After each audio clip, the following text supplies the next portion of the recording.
Okay, so good evening. This is the February 21st, 2023 meeting in the Bristol Planning Commission. It is 7 o'clock on the dot. We have a quorum. So we'll call the meeting to order. First item of business is to review the agenda. Any additions, removals, or adjustments? I have nothing to add or change. If the members do or not. Okay, I will proceed. Next item on business, I split new business up because we've got Porter Knight with us tonight to talk about some diversity, equity, inclusion training.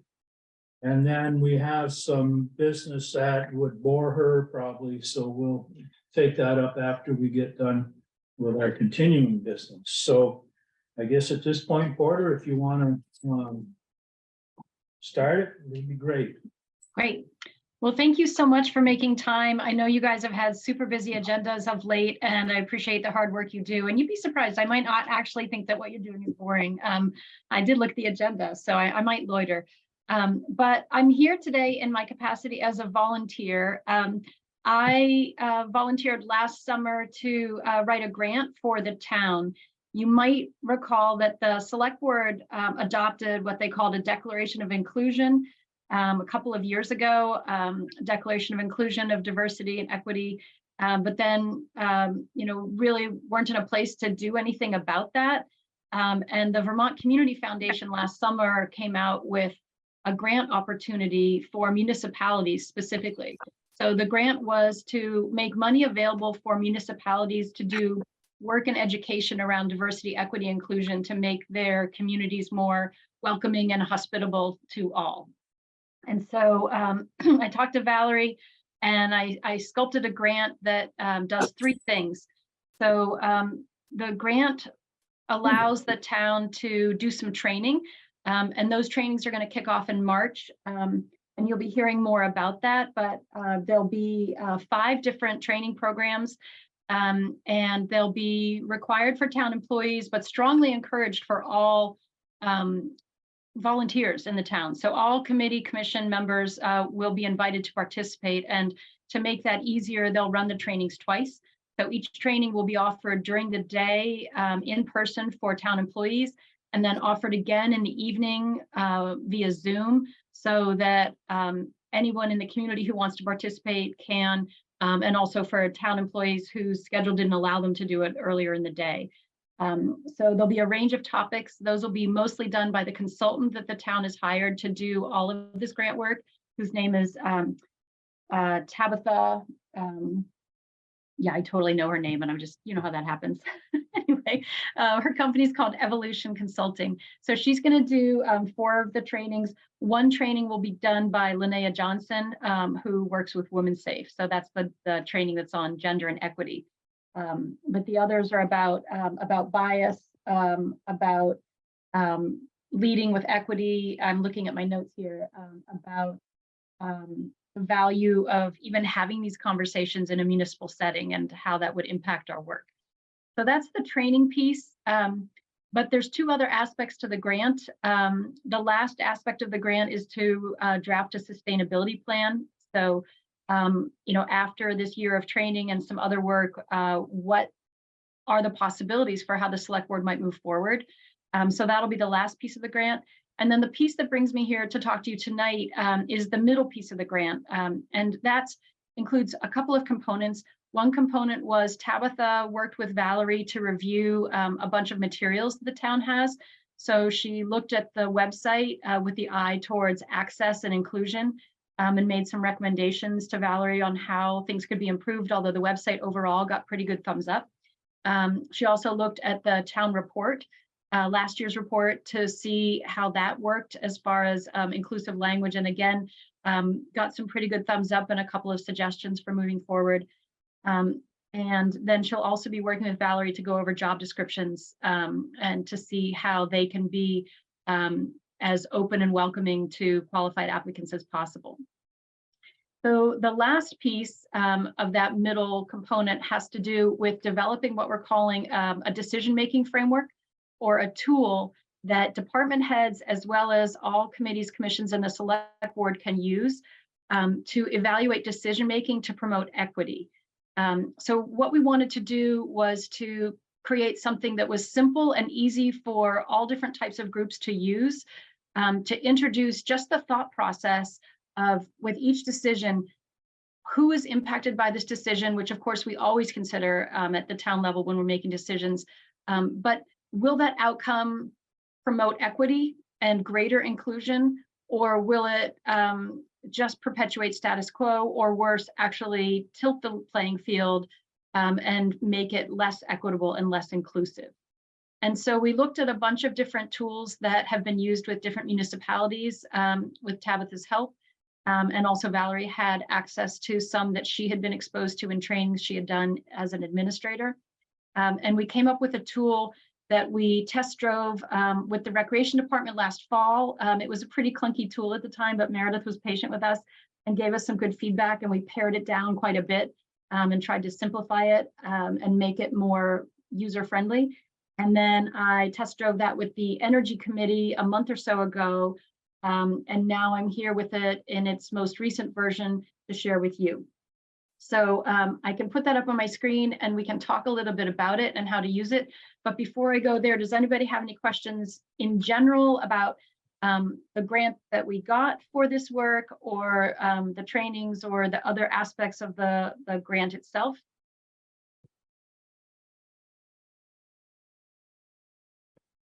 Melissa?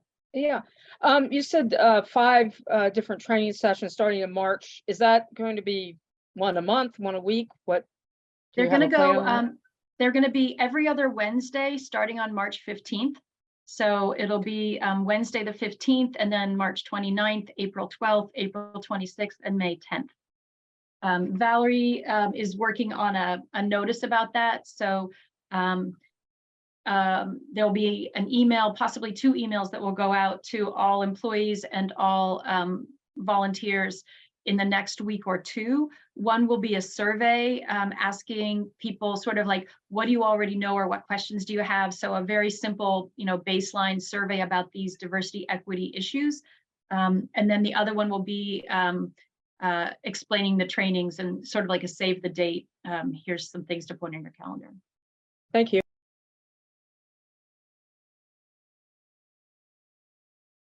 Okay, should I go ahead and share my screen then? All right. So let's see. I think that you can see my screen. Also, you can still see me a little bit. So this is designed as kind of like a table tent. So the idea would be not that everybody's going to like have this memorized constantly, but it could be available either electronically through our website, or also physically, right next to the owl there on the tabletop. And so the idea of the tabletop is that on one side of the piece of paper, it has this little image of a steering wheel. We're calling driving equity, but we tried to pare down the thought process to 3 questions that sort of just open a whole bunch of other possible questions for people to think about. So the first is, well, what's the goal of the decision? Which that's not a hard question. If you're looking at any type of a decision, you've probably already asked this question. So what is the goal of decision? But then the other side of that is, who is going to be impacted and who's served by the decision? And who's being served might be the only category of people who are impacted, but there might be other people impacted. And it's not always directly related to the goal. And then the third question is, who's missing from and who is participating in the conversation shaping this decision?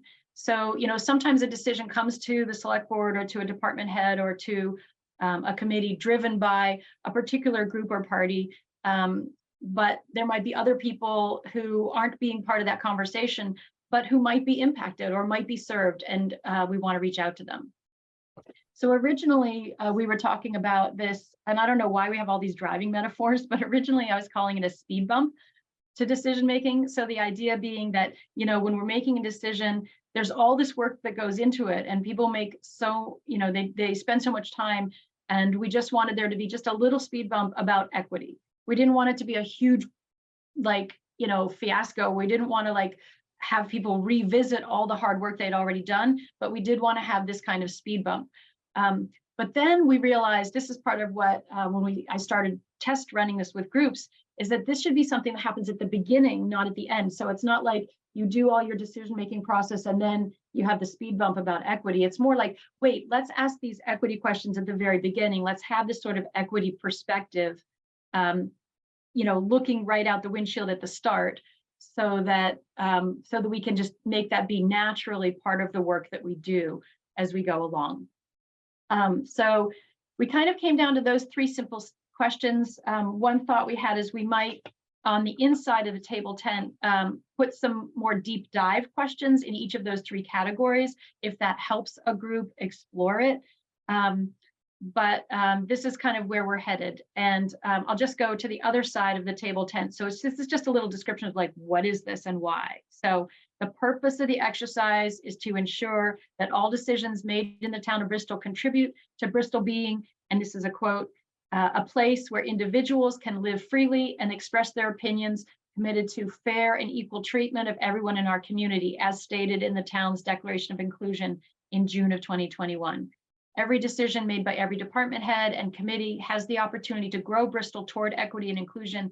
These questions are a starting place to help decision makers look for where power flows and work to see that all are served. So that's kind of what we set it up to do. I can talk to you a little bit about some of the decisions that we kind of like put through here to see how it would work, or I can just stop talking and answer whatever questions are coming to your minds.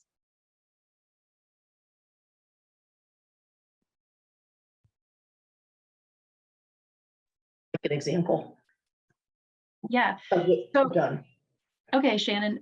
So when I was talking to the rec department, the example that Meredith decided to test drive with this was she was looking at like a dress code or clothing requirements for instructors and rec staff. And this had come up because they'd had situations where staff were teaching like mountain biking, and they like showed up in really short shorts and ended up with like chafing, which was not only like inappropriate for being an instructor in that particular job, but also wasn't like modeling what they wanted the campers to be learning. So, she was struggling a little bit with this decision because she wanted to create some type of language that would evoke the desire to have, professional and appropriate attire, but without stepping on cultural toes or making judgments about like, gender appropriateness, like how do you communicate professional and appropriate, in that context? And so one of the things that really struck her by looking at it from this was she realized she hadn't even talked to any of her instructors or staff about it. And she was like, well, okay, that's a pretty glaring like entity that was missing. And she was sort of angsting about like, I want to make this decision, or I want to come up with something that's going to be good for them, but hadn't really even like thought about, oh, well, I could go to them. And it's one of those things that like seems easy, but that's why I like speed bump or just like a quick question is that sometimes when we're in the process of working through something, we get caught up in the process and we don't have that perspective. So it's just a simple question. And she was like, oh, I could have a conversation with them about how this might work. So that's one example. And she and I spent a little bit of time with it. As I said, the version that I had with her had a lot more questions in it, and it seemed to be really time consuming, and I didn't want that to be the case for groups. So I was hoping that this simplification of it might help a little bit.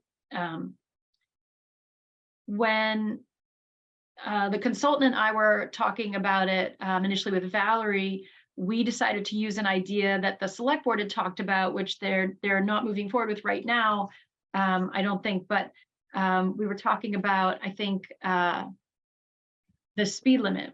And one of the things that came up in that conversation was, like who might be missing from, so who had come, like the reason that had come was people had expressed safety, pedestrian and bicyclists had talked about safety. But one of the groups that would be impacted by that would be truckers coming through town. And, they're missing from the conversation. That doesn't necessarily mean that we would then make some type of an outreach effort to truckers. So I use that example to say that sometimes when you notice who's missing, you might say, well, okay, like we recognize truckers are going to be impacted if we change the speed limit in town, but that doesn't necessarily mean we're going to change our decision-making process or change our engagement approach. But you've thought of it, and if you determine that you should change your process or approach, that gives you the opportunity to do it. So those are two of the examples that we've run through. I have one other example, and then again, I want to stop talking and hear from you. And we could actually, if there's an idea that you guys have been, a decision you have on the table, we could sort of press it through this a little bit. I'm happy to role play that. But one of the experiences that, or one of the examples that the consultant shared with us was, so she is Black, and she said, you know, those like the hand sanitizer things, like you stick your hand in and it like automatically dispenses the hand sanitizer. So she said she'd been really frustrated all through COVID because they often like, you know, sometimes they just don't work. And so you're like there and you're like trying to get your hand in the right place and it's just like, it's not working and you're not getting anything out. Well, it turns out that one of the companies that produces those, which happens to be one of the biggest companies producing them in this country, only tested them on Caucasian hands. And this is like a really great example because obviously like the company's not racist, like they're not bad people. They weren't like trying to exclude any group, but because they had sort of a narrow framework in their testing of a particular product, then when the product rolls out and gets sold to, for example, enormous school systems across the country, like I think the city of Philadelphia has these units in all of their schools, they don't work on darker skin colors. So if you have a school district that's invested a huge amount of money in this dispenser of hand sanitizer, but now it doesn't work for a significant portion of your population from a municipal standpoint, that was a bad decision. And it's not promoting equity. And it also meant that they, you know, spent a lot of money that's not working. And now teachers are out buying like pump hand sanitizer dispensers because they don't work. So I think that that was an example that was one of those aha moments for me, that the whole purpose of this exercise isn't about, you know, it isn't about race. It's equity more globally, saying like, you know, we just don't always know what we don't know. And anything we can do to sort of open our perspective a little bit and ask those questions can help produce more beneficial outcomes, more cost-effective outcomes for our whole community. So those are just a couple of examples, but part of why I'm here today is to see from the Planning Commission perspective, like what kind of decisions are you wrestling with? And is there one that we might be able to sort of try asking these questions to and see, you know, if it opens a perspective, brings some new insights, is the same, is harder? I'm curious.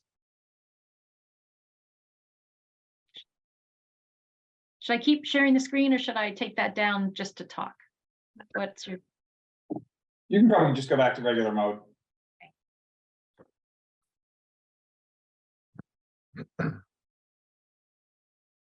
Thoughts, questions?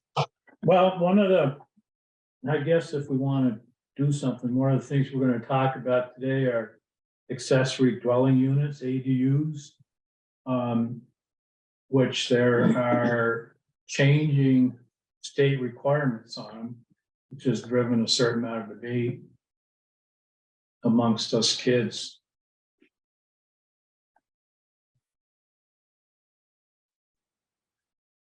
So I guess probably the goal is to provide, I don't know if you want to say more housing, but reasonable housing within the village.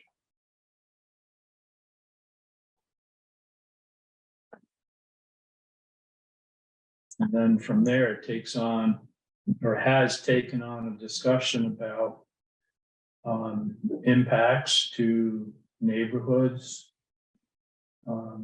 balancing what the requirement by the state is versus what we perceive as our village dynamics are. And I don't know if anybody else that wants to embellish that a little bit.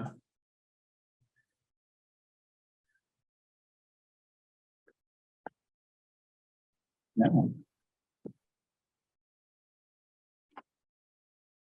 So is this a decision you are making as a planning commission, or you said there were changes at the state level? Have decisions already been made, or are you guys looking at decisions to our rules? So some of it is driven by the state, so there are certain things that we have no choice in. But there are discussions around, how we make it workable, I guess you could say, or better define it, or control sounds like a very controlling word, but to, like I said, But balance. that's the right word. Balance, you know, what the character of the village is versus what may happen if this particular aspect runs away. Okay. Melissa. You're muted. I know, I'm sorry, I missed the last meeting. Is that that one sheet that was one of the attachments for tonight, section 404, is that the state? No, that the that is state? your reg. I'm sorry, say that again? That is your, that's in your regulations, and the things highlighted in yellow are the proposed changes to your regulations. Okay, so the ones in yellow are being proposed to change to that's highlighted in yellow, or change from that's highlighted in yellow? The first one is from, and the rest are to. So we'll go through that. Okay, okay. I mean, because I can notice something in that when I looked at that, and if you wanted to, I don't know when you're talking about equity, if you're talking, I mean, like you said, globally, or as in everything to do with that, but that one section where it says new construction shall have a height of at least 20% less than the main structure. Does that mean the main structure that it's on? Is that what you're, like, if it's a garage, it can't be it can't double the height. It has to be 20% less than that. Or are you saying 20% less of like the main house? The main house. Okay. So accessory So dwelling units need to be associated with a single family residence. Okay. So basically it's 20%, it's making them a little smaller. The idea is to make them a little smaller than the main house, as a way of making sure they are clearly subordinate to the main Right. house. So would that not mean that it would be nearly impossible for a one-story home to have build on top of the garage? Because I don't think the way the height of the garage is going to be, I mean, I don't see how it could possibly, how you could Correct. possibly do that. You are correct 100%, and that is actually what that's driven by, because we have a structure in town that was built that is taller than the surrounding structure, which set off this entire discussion, and how it's disproportionately bigger than the structure. So what the goal there is to rein that in so that accessory buildings in general, the garage itself, whether somebody's living in it or not, should only be 80% of the height of the primary structure. So it's trying to keep things so things are in balance and in a ratio and perspective that keeps it feels like that it's still subordinate to the primary structure. Right. So that it's basically going to eliminate people that live in a one-story home from building on top of their garage and having an apartment there. But it would not prevent them from attaching to their existing home or converting the actual garage itself. That would be the other option you have. Okay. So it's possible that they could just build a small, like you said, turn the garage into an apartment. So it needs, so we can carry a lot of this detail forward, but it needs to be clearly subordinate. And that's what the regulation's trying to drive. And but that and going with this whole thing with the equity thing, that's, to me, that's your people with only a one-story home are going to be treated differently than people in a well, two-story. you gotta look at the neighbors too, because however you develop that site, you're impacting the neighbors and you know, the area as well. So where do you want the equity? Yeah, that's what I'm saying. I don't know. I mean, it's just Porter, is that something that where the decision Well, is yeah, made? so yeah. yeah, that's a great thing. And I'm glad you raised it that way because, it's like, where's the nuance here? And I think that when we look at this, that this question's like, what is the goal of the decision? And Kevin articulated that, there could be Right. some nuanced goals here, right? So it's not maybe a single goal, there might be a couple of different goals. So that's one thing that this question process might push. But then, who is impacted and who is served? So again, there you might be looking, at different populations, and then that links really closely to the who's missing from and who's participating in the conversation. So to your point, Melissa, the question might be, have we heard from, people with single-story homes and garages who would be interested in that? Do we want to try to create outreach to hear from them on this specific issue? And then, I think I think it was Kevin or Chris's point, like, what about the surrounding neighbors? So, who's missing from and who's participating in the conversation? So I think, those are the types of things where you're like, okay, well, what about this? Have we heard from anybody on that? Huh, interesting, we haven't. Should we try to reach out to them? Who are we hearing from? Well, we're hearing from the people who have this perspective or this concern or this particular issue or angle. Does that represent, the community broadly, or is that just, the portion of the crowd that is currently outraged or is, most obviously in favor of or opposed to this? So the point of the questions is to try to help, see who else we might want to get input from, or at least to consider. Because again, it doesn't mean that you have to, it's not like a plan that says, you have to create a checklist and then you have to talk to 10 people in each category. It's much more general than that. But just to try to, open those doors. And I guess, so I would say, if we use this example of the accessory dwelling units, who in town has come to you guys already and said, hey, I got things to say about ADUs, either in favor or opposed. So are you hearing from the public?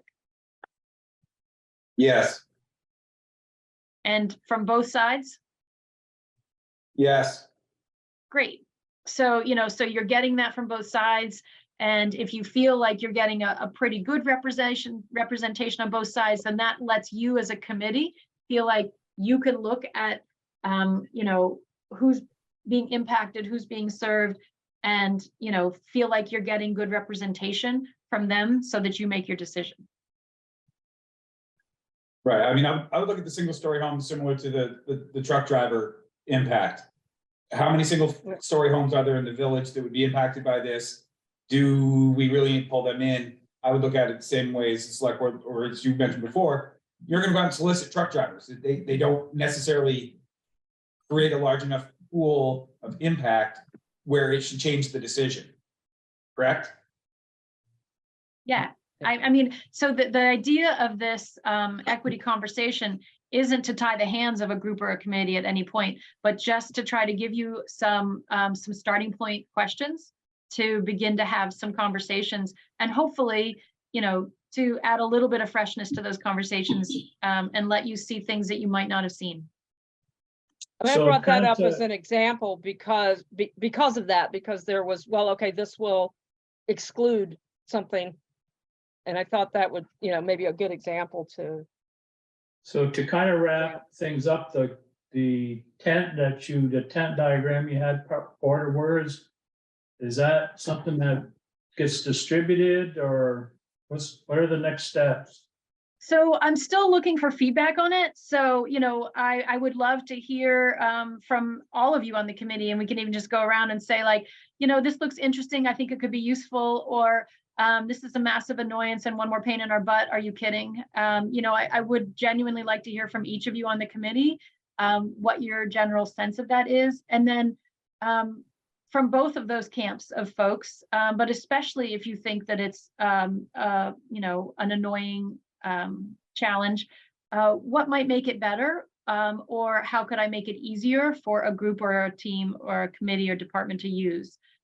So I'd love that kind of feedback. And so I'll just finish saying what I'm going to do with it, and then maybe I can get that feedback. But So I'll work with it again, and then Tabitha and Valerie will take it over, and this will be something that Tabitha will integrate into the last training. So the last training is how we lead with equity.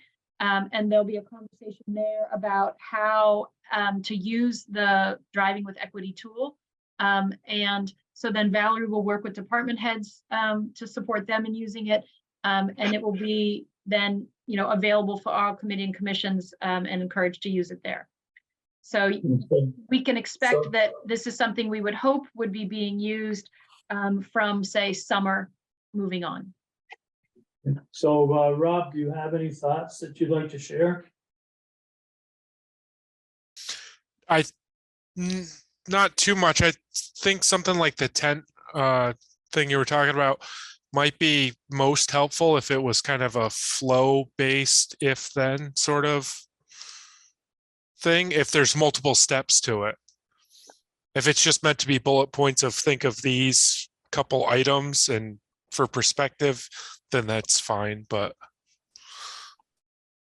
Thank you. Yep. Thanks. How about you, Slim? Hi, I think it's great to broaden our perspective at any time and get the wider view. So I don't have any particular comments on how to get there though for you, sorry, but yeah, I like it. Thanks. Shannon? I guess I'm on the annoyance table. It's one more, I think we look at our job description, what we're trying to do here, it's one more. If it has to come up every single time we're having a discussion, it might become more of an obstacle or a hindrance rather than a help to get to where we need to go. Just an opinion. Thanks. Melissa? Yeah, I think the three questions are laid out pretty well, and it kind of makes you think. And the thing is, I think it's a tool to consciously ask questions, which sometimes maybe we just don't do because we're trying to move ahead and achieve our goal and without maybe asking a few questions that we should. And I don't see why, those three questions will have to be asked at every conversation, but just at the beginning of a new conversation or beginning of a new project or something that we're working on. So I think after the training, we will probably find that it's going to be easily usable and hopefully will not be an annoyance. So I could see that. Okay, Bill? You're still muted, Bill.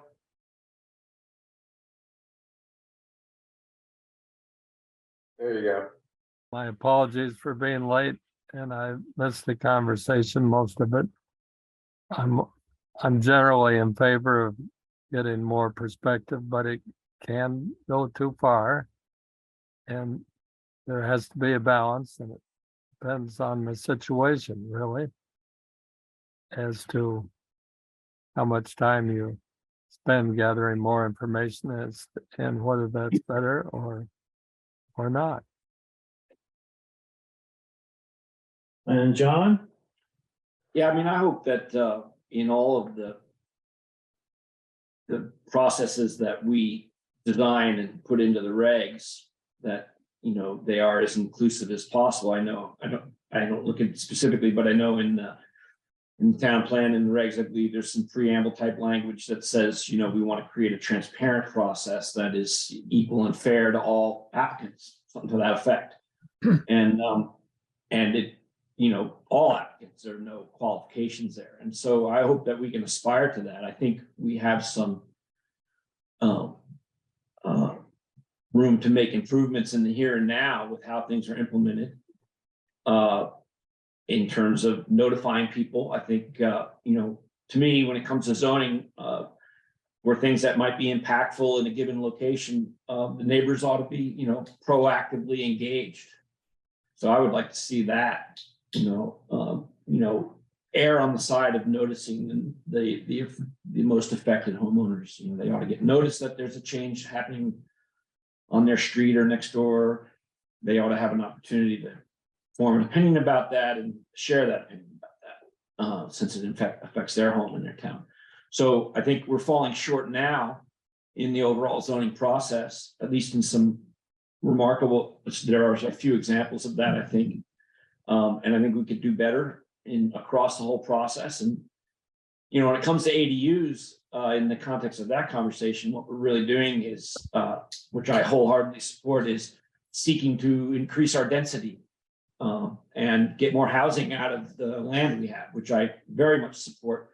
When we do that, my key concept is that when we increase density, we need to really get the stakeholders involved, because we want density to work, and we want it, and for it to work, it has to work for everybody, all the stakeholders. The neighbors need to have peace with density. If the density doesn't work because people are building huge things that have big lights shining, or making a lot of noise, or bringing other disturbances to their block, or perhaps next door, you know, then they need a chance to be heard before that happens. And so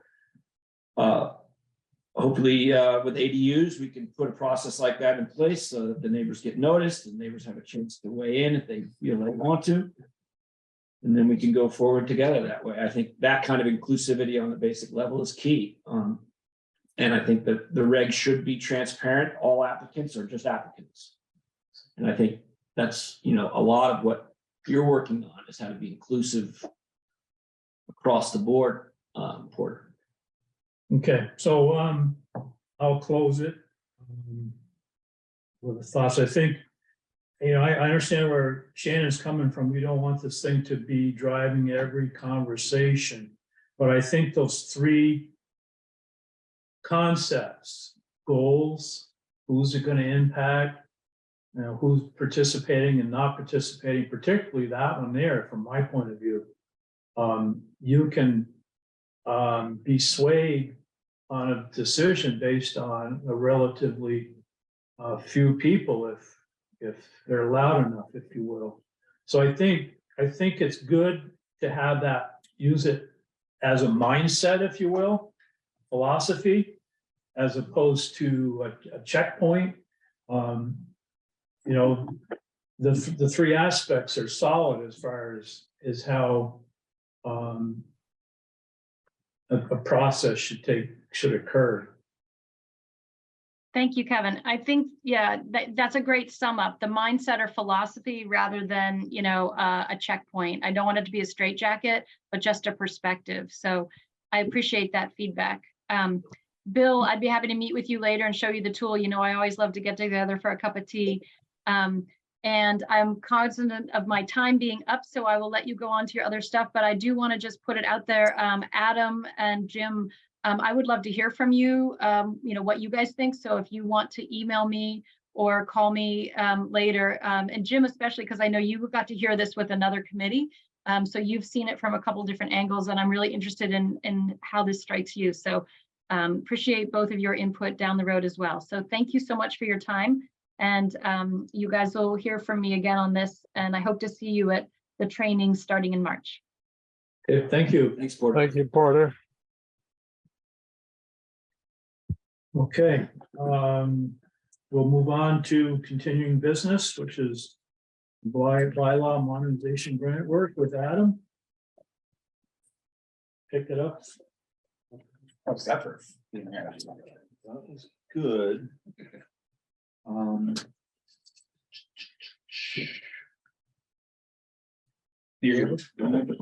Because before you go, Yes, sir. sorry.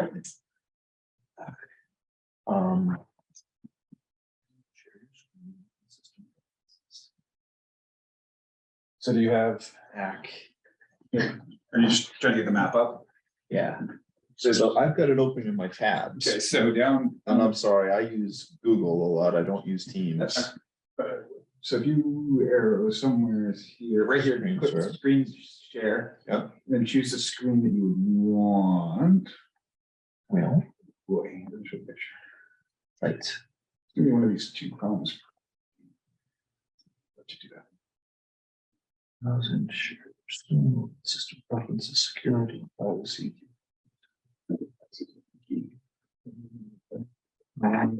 To change the content of your screen or using other apps.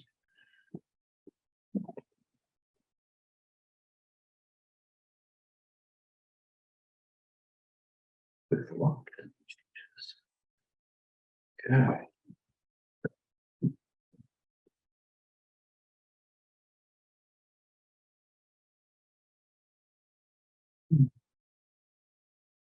Okay, I think I did that.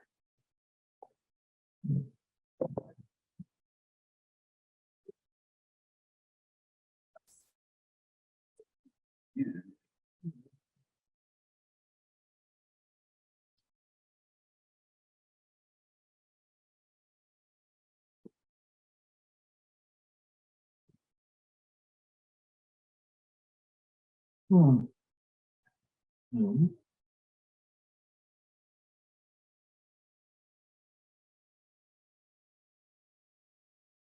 Accept it. Do you need to add Chrome maybe?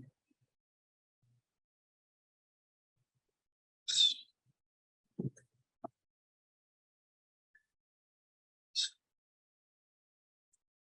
want to just get to a tab and that's what I was like, checkbox would be right here. Can you?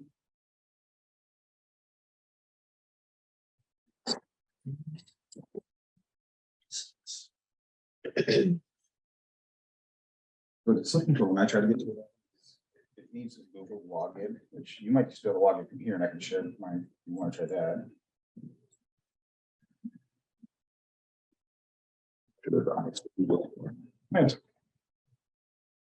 You want to play through some things both and then I work through business? Okay. I have a fundamental question, but I think it, before we get into this conversation tonight, but it's going to require Adam's own answer, I think. Tell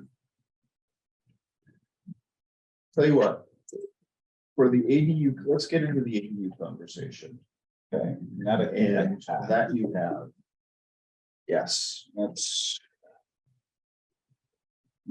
Yeah, that's what that is. It's this one, right? Yes. Okay, so I can share that. Okay. Back to here. Okay.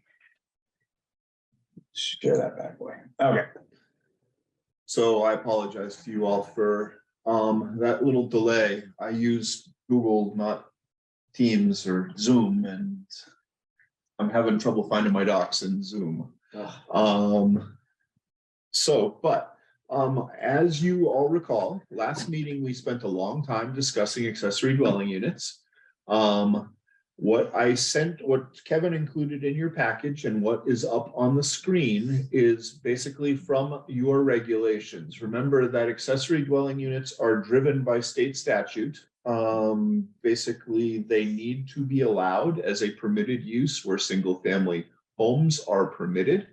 The section 404, which is up on your screen, and which was in your package, basically is Bristol's current regulation. The highlights in yellow are what we are proposing to change. So there are things that we either subtracted or added at your last meeting. So the efficiency in one bedroom apartment, basically, and I should take out defined as an efficiency or one bedroom apartment, that should be removed. And basically, we're removing that to mimic the statute. It was a statutory change last session, so that now accessory dwelling units can be more than a one bedroom. But if you'll notice, we are also changing things a little bit the other way down at the bottom, in that under number B, one of the things that we've added is the accessory unit shall have a lesser number of bedrooms than the main structure. So what we are trying to do is what we added, most of what we added is basically defining clearly subordinate and clearly subordinate comes from the statute, so it's something that is allowed.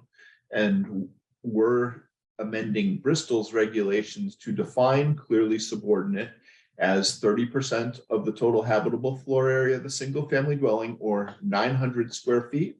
That was previously 1,000 square feet in your zoning regs. The statute has 900. Basically, last meeting we chose, I believe, to go to 900, or that's what we talked about.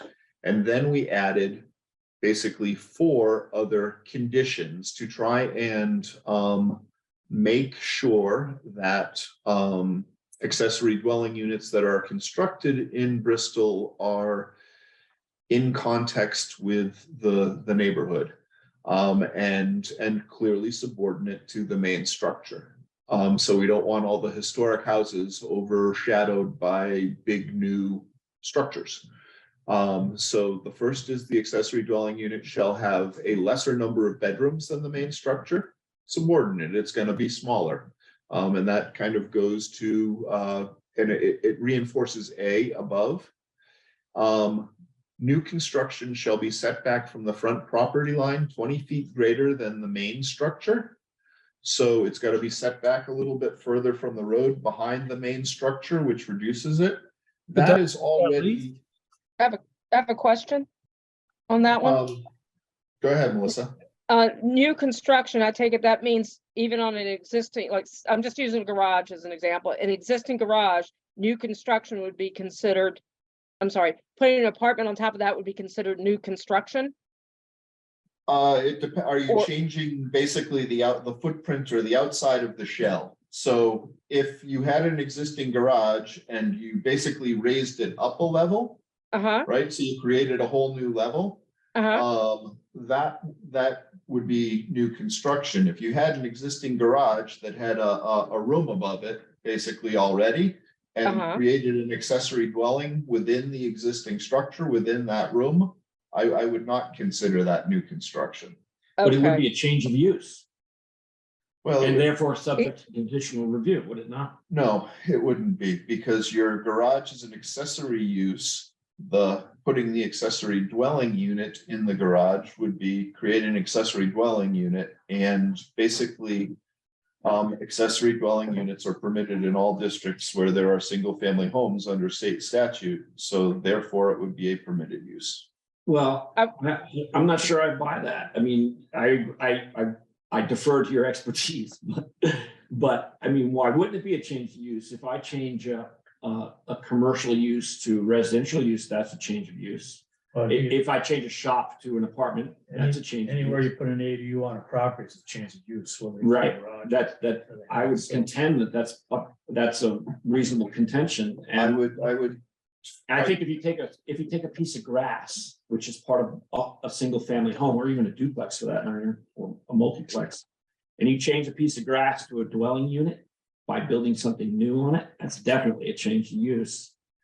And unless it's owner occupied, it verges over into the possibility of being a home business, which is reviewable by the town for its comportment with the area. So accessory dwelling units need to be in owner occupied areas. That's part of the statute.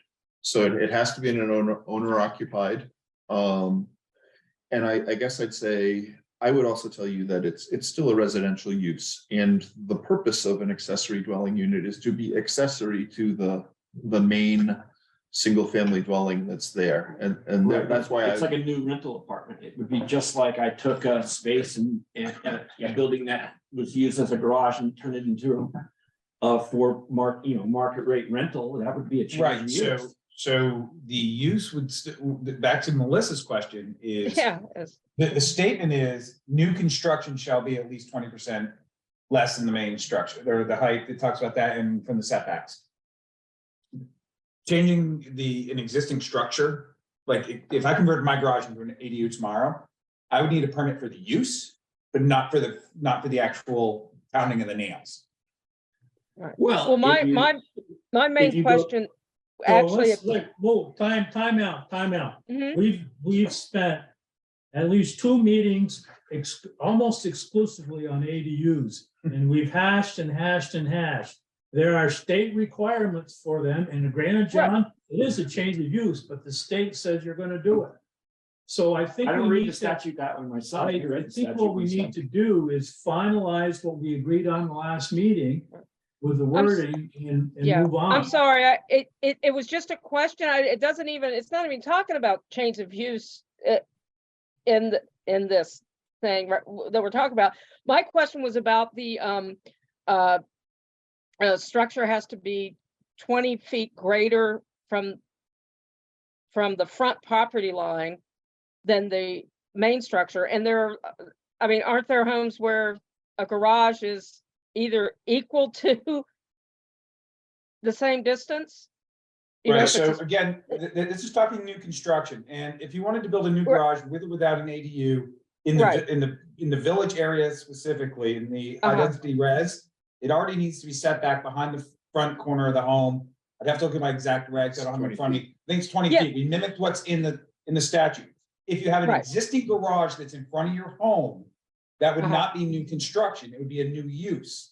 That's So what I was it's- asking, if you built on top of that existing garage that is, would that be allowed, is what I'm, Well, you invoke D, you invoke item D if that was. So I guess, Melissa, my answer to you was, are you changing the outside of the structure? If your existing garage already has a peaked roof and an Okay. apartment over it, then you're okay. You stay within inside that area and you you can can do change it. it, okay, If you have to raise it up, then I would say that would be new construction and you'd have to abide by. Assuming you adopt these are new, these are things that we put in to try and address some of the concerns that you all raised at your last meeting about wanting to make sure that the accessory dwelling unit was clearly subordinate to the main use. Right. So we talked about.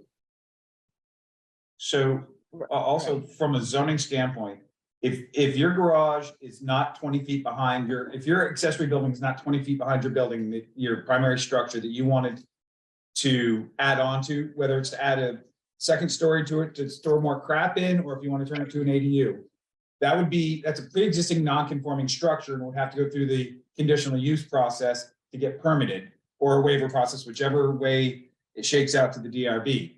So Right. whether ADU or not, adding on to a structure that is a pre-existing non-conformance, there's a process. If you wanted to build brand new, you would need to set it back and meet these requirements. If it's already set back behind your home and it's a legal building, right, like if somebody adds a second story to their home currently, if they don't change the footprint and it's an existing conforming structure, we don't require a building permit. We don't require a zoning permit because they're not changing the footprint. And as long as it stays below 35 feet, it goes on. So Yeah. nothing here changes what we already require, with the exception, we put a height restriction on accessory structures, the 20% height thing, which I think we're gonna roll into accessory structures in general, is what the long-term plan is. Okay. So whether somebody lives in it or not, it's gonna have to follow the same set of rules. okay. And everything else, everything that's existing now is grandfathered into that. I mean, not building, just existing. Yeah, an existing ADU. Okay, so a great example, my neighbor right next door to me has an attached garage on their home that's the exact same. It follows the exact same roof line of their existing house. You wouldn't know it was a garage there if it didn't have an overhead door on it. If they want to convert that to an ADU, all they would need to do is get a permit for a change of use for that space. That's it. They can do whatever they want inside, as long as they have adequate septic and can do that's how that process would roll. So Slim, Okay. so we finished this one up, so Slim's got a Yep. question. Yeah, Go ahead, thank Slim. I just don't want to hurry past what John brought up, and Chris just said, changing that garage to the ADU is a change of use. Now, that might be mandated by the state, but nonetheless, it seems to me clearly that these are changes of use and should be looked at like a change of use, and use that possibility to do this, like John was saying, kind of like to make sure everybody's going along. I mean, I like his notification, very important. And we need to protect the existing neighbors to some degree as best we can. And why not make it a change of use so we get to look at these things before all of a sudden there's a lot of, we have one very ugly example right now. And we don't want a bunch of that. I don't think in this town. I don't think any one of us here. So what's wrong with going that route? So Adam, can you clarify? once John, again? may I have that statute? Yeah,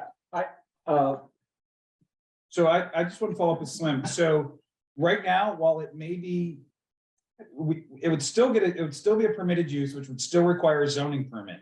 No different than building a new single family home. It's the same process. A by right use still gets permitted.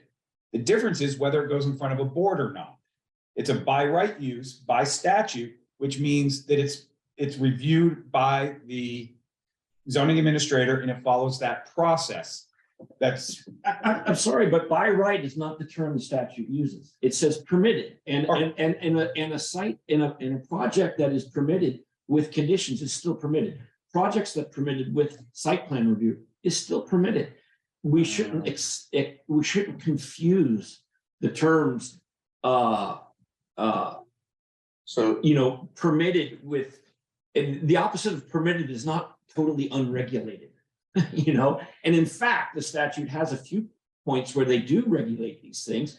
And I think we have the local control in my reading of the statute, because the next sentence down that I highlighted says a bylaw may require a single family dwelling with an accessory dwelling unit to be subject to the same review, dimensional or other controls as required for a single family dwelling without an accessory dwelling unit. right. And So we would have to change all single family dwellings in all zones to be reviewed. No, it could Yes, be, it's the same level. It's not, Well- you can't put a different level on an ADU than a single family home. So every construction in the town would have to go through a review board, is what you're saying. I don't see where I said, I see here where it says you can put different things on these. And I also think that, what we're talking about here, let's keep the big picture in mind. We're talking about increasing density in the village, but mostly in the village, some other places too, but primarily the village. That's good. I'm for it. I'm for ADUs. But density has to work for everybody. And we don't want to give up local control so that, if you want my personal story about how I've dealt with a situation that went forward unpermitted, and I've spent years trying to unwind the impact that those developers made on my personal life in terms of parking and light pollution because they installed prohibited fixtures and stuff like that, none of which was done in a permitting process because they were allowed to go forward without a permit. So I've had to wrestle that back over years, and that's a waste of time and energy, and it's really a bummer because it's something I'm reminded to every night when there are half dozen floodlights, shine into my windows. So, if the answer is state says we can't regulate this stuff, well, I'm not quite that ready to give up my local control over that because I'm for ADUs. Can't we find a way to do them that gives a little bit more say-so to the neighbors and to the town? And so we can deal with some light issues, so we can deal with some noise issues, traffic issues, and maybe, sort of the look of the place, although that's not, the primary thing. Height would be an issue. We can regulate it on height. We can regulate parking. If you look further down, they allow us, when somebody applies for parking, they say things like screening and circulation and that sort of thing can be considered. So why do we just arbitrarily say nothing else can be considered? So they need to meet your parking requirements for numbers, but it's not a site plan review. Bristol does not do site plan reviews on single family dwellings, and therefore, and I would tell you it shouldn't. Unless there's a change of use. No, if it's a single family dwelling, basically you don't do a site plan review. Unless there's a home business proposed. That's a different That's a use. different use. Well, what if somebody builds an ADU and downstairs they have a home business? They would have to get permitted for the business. Every piece is different of the puzzle. The problem is a cookie cutter. any zoning, we can get into the minutia of every single instance. And we can tear it apart where it does or doesn't work. And just having done this a couple times, it's where we get bogged down in the quicksand. But I'm just here as input. I will stop. And I think the statute is clear and So do I. yeah, I know. So, well, let's stop here a minute. Let's take, I'm not sure how to proceed on this because I'm hearing, and I believe, from my point of view, that if you've got a single family dwelling, you can put an ADU in, you gotta get a permit just to make sure that the administrator, Chris or whoever, make sure that you're still complying with all You have the, wastewater, you have parking, you and have. all those things, but is something that can go forward. And I guess, I don't know what the rest of the commission, I mean, John definitely has an opinion and Slim is sort of agreeing with him, but I don't know about the rest of the people on the commission, if we want to dive into that level on ADUs. And the other thing to keep in mind is we've got a lot, this is a poor reason not to settle this issue, but at the rate we're going, by not moving forward and understanding what's a reasonable interpretation of what we're trying to do, and unreasonable is not a good word either, but come to a consensus on what we're trying to do, we're never gonna get this thing done, and Adam's, and it's the same great thing, but Adam's gonna run out of money in about. Well, we should not be in a So- hurry to give up our local control. And that's what we're doing. And I think there are ways in comportment with the regs or with the statutes that we can have just a little bit of say, so we can create a process for neighbors to have a say about ADUs. So- We can so- create some light regulation that makes sure that it keeps Bristol beautiful and gets all that density in there that we want, and So we doesn't, if we want to talk about an example of how not to do it, let's look at Garfield Street. What happened, what didn't happen there, and let's make sure we don't do it that way, because that's essentially an unregulated outcome. That's what happens when you give away your control and you just let people do whatever. That's what happens. So that building would have followed all right. Its footprint is 200 feet bigger than what it needs to be, than what it should have been. And when you drew that on the application, you didn't stop it. I didn't see it. It was, You didn't see it, you signed the paper. That was Absolutely, drawn John. on. John, I made an error. I have owned that Okay, so 100 there was an error goddamn there. times. So you want to go down this road? No, I'm just, I feel I have like- never discussed it plus- with anybody, so I'm trying to figure out what did go on. I don't know. So I mean, that is a great yardstick to point. to, Yeah, it is. But Let's analyze that and see. we have. Well, I I've believe never- we have, because So- we came up with these. That A through E, so I don't know, does any, So that building could have been 1,000, it's 1,200 square feet footprint, just give you the million. Which is, from the moment he applied, it showed that, and the regs say 1,000 limit, right? So let's say you built it 1,000 square feet and built the He exact same. did, he showed it as. John, 40 stop by and 30. let me finish my sentence. Sorry. If he had built it at 1,000 square feet and built the exact same red metal building at the 27 feet tall that it is, it would have the exact same impact visually that it does where it sits. Yes or no? I don't know. I'm not sure I understand your question. So if he shrunk that Did 200 it go square through feet the process or did it? it went through the process. I missed the Backwards. 1,200 square feet. Backwards? Backwards. He's in a building application. I approved it. I missed it. A neighbor asked a question. I reviewed it. It's a duplex, he doesn't live there. And so he's disappointed too. Remember that this isn't just about regulating the giving the neighbors a say. This guy's frustrated because he can't see his vision through to it because that would be against the rules. So it doesn't work for anybody. When you go around the rules like that, it doesn't work for anybody. back to the point, we're just going around on circles on this ADU, we need to get past it somehow. Is there anybody else, John, we've got 2 members of 7 here tonight that are concerned with how we're handling ADUs. Is there anybody else that is concerned with that? I just have If one we more were to do a question. It'll be thumbs up, really thumbs quick. down, It'll be really quick. Those, I'm sorry, I can't see the page now, but all of those regulations, I was a little confused by the bottom sentence about new and existing.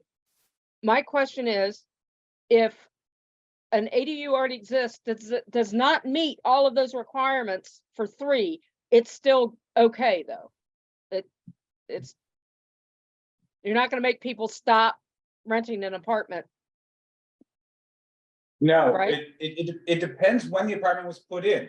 Okay. If the apartment was legal prior to zoning, like there's an apartment across the street from my home that was built prior to zoning. It is still an accessory dwelling unit. It Okay, is a pre-existing non-conformance. If the landowner wants to increase it, change it in any manner, it would then have to go through the process of a pre-existing non-conformance. okay, So, no, we would not. Now, if it was built illegally and we didn't know about it, yeah, then it could go through the process of violation. okay. All right, thank you. Do we want to move forward on the proposal or not? Got thumbs? I say yes. I feel like we're taking the first sentence out, correct? The first highlighted sentence, and then updating the other language at the bottom. Is that And correct? the other language at the bottom is proposed to be added. Yes, and I would say it's a little bit of that local control. So it's using the clearly subordinate within the statute to establish some things that will make the unit clearly subordinate. So you don't necessarily get a Garfield Street, but allows it to move forward without a lot of, as a permitted use. So these things in number 3, B, for example, and C, B is about number of bedrooms, C is about setback, height is D, design features E. We can regulate those things, but we can't put in something for light, parking, character, noise, I mean, what's the arbitrary yes on these things, no on those things? I don't get that. They're related to clearly subordinate. So the other thing. In we've got an questions on- attempt, John, we put this stuff in an attempt to reclaim and maintain some of that local control through the tools of defining clearly subordinate. Other than that, the state has said that we can't put extra regulation on that than a single family home. So this is how we're trying to make sure that it fits. And that is So- what we're limited to.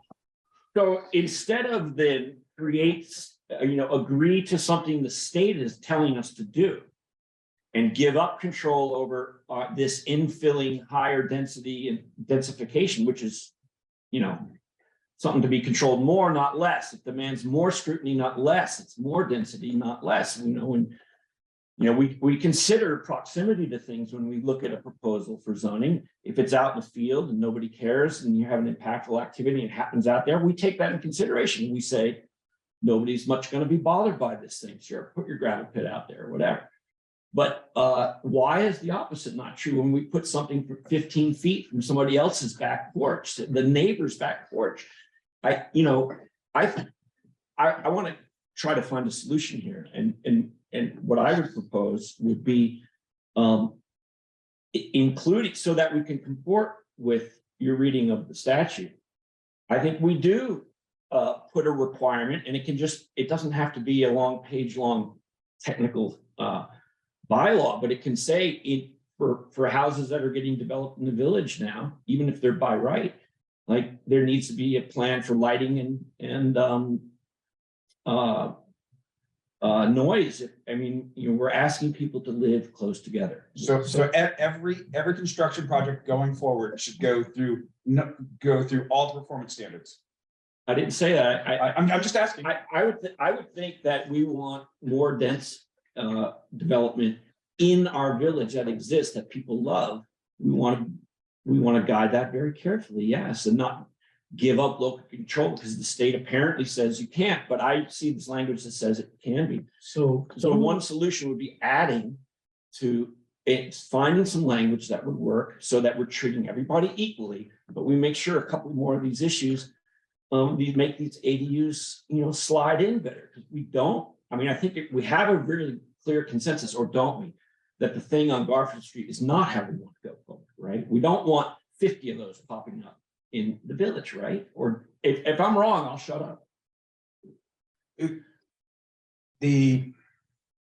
I guess my question on the Garfield Street one, well, we'll roll back to the side. Let's say it was 1,000 square feet and that'll. It's not, it's 1,200 per floor, 2,400. We base it on footprint. That was ignored. I'm gonna take a deep breath. Because we've gone over this once. As I said, let's say it was 1,000 square feet.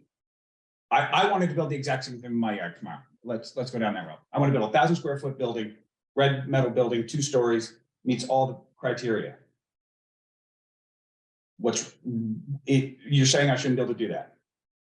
If I wanted to build a garage in my backyard tomorrow, it's 1,000 square feet, 2 stories, red metal building, looked exactly like what's up there. Can I build that? Well, if it's over 64 square feet, you got to put in a permit application. It'll be a zoning permit, and it's a permitted use. It's an accessory building. It's a garage. So I would then be able to build that. Yes Yeah, or no? It's not a dwelling. A dwelling is a whole much more impactful thing. And zoning recognizes that as zoning 101. I'm just asking for whether I could build the building. I don't want to react to hypotheticals. Let's react to the real thing. Okay, Hannah Lucarelli right now is building a ADU behind her home on Pleasant Street. When the list that you got that was sent out, did anyone go look at that? Okay, so it was a small garage, single 1-car garage. She tore it down. It meets all the requirements as far as setbacks and whatnot. It's a cute, it sits back behind the house. It's cute. That one is fine, right? Nobody's complained about that, the way it looks. All the other ADUs, we've got 2 on Church Street that are garages that look cute and quaint. But is it the problem with Garfield Street, the appearance of that building? I think it's the appearance that the neighbors didn't get notice, that there wasn't a process for them to have an input and ask questions. I think that the outcomes is problematic. It's obviously not what we want to replicate throughout the village. So how do we prevent that? That's my only question. So How do we- John, what John. don't you want replicated? What don't you want replicated? Forget the dwelling, because he does not have a dwelling. He does not have a permit for an ADU at this point. The first thing that would be important is that the rules be applied properly from the get-go. That was the original sin. And I John, get it. may I ask a question? John, is your goal that there is community input on every additional construction within the village moving forward? I haven't proposed that. I think, though, that we need to, if our master goal over time is to increase the density of the village, which I support strongly in multiple ways, that maybe, ADUs and other things, apartment buildings, things like that, that yes, I believe that more density has to work for you. People move to the country because they want dark, they want quiet, they want elbow room. They don't want to. That they don't live in the middle of village. So you want to move to a village? Well, but just because you move to a village doesn't mean you give up, that you accept whatever noise your neighbor wants to make or whatever light they want to shine in your eyes. That's not the alternative. Well, you give up, you definitely, in that setting, you give up what other people can do and do on their own property by their rights. I mean, you don't get a say on your neighbor's yard just because you can see it out your window or when you No, that's step not true. outside. That's That's what not you're true. putting forward, though. You do get a say because in the existing zoning bylaws, for example, when they wanted to develop the firehouse or the apartments over there, Kevin Harper had to do it when he wanted to do his light industrial buildings over there. They had a lighting plan. But that's what that's what the zoning does, is that says these things are within what you can do without extra oversight. And so that's the community input on that. Well, but the regulations that exist about lighting say, for example, you can't have double-headed floodlights that shine out off your property.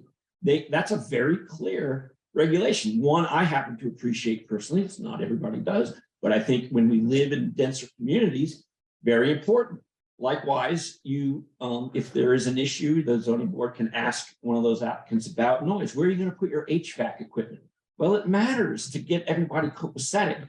That kind of thing does matter. So the person who's building the house on the corner of Pleasant and Liberty, who bought one of Martin Clark's lots, they're going to put a house there. There should be a permit, hopefully this spring. So they should go through a noise, a lighting, all of that to build their single family home? Well, there's another way to skin that cat, I think. Okay.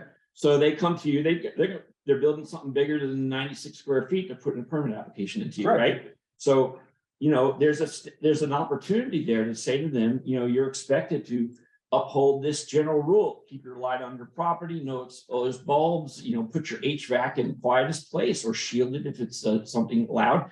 It doesn't have to be down to decibels and millimeters on that kind of stuff. Absolutely does. Oh, yeah. If you don't have specifics, it is litigation.